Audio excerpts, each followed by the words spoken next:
Hey friends, if you wish to make Windows underline and highlight menu shortcut keys, then please watch this video. I will guide you through the procedure. Now, it's not very difficult. Here's what we have to do. Right click on the start button and select settings from the menu. Go to the accessibility tab on the list on the left hand side. I'll expand this for you to see.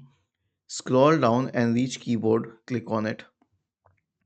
And then you will find an option here which says underline access keys. Turn the switch on.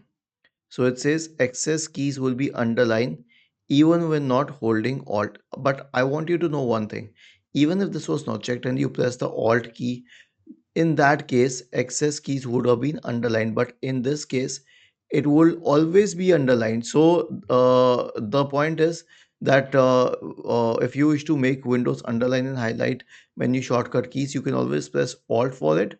But by checking this option, you are doing it permanently. If you want it temporarily, then turn the switch off. If you want it permanently, then turn the switch on. Was this helpful? If yes, then please subscribe to the channel. If not, then let us know in the comment section of the video on how we could help you further. Thank you for watching this video and have a nice day.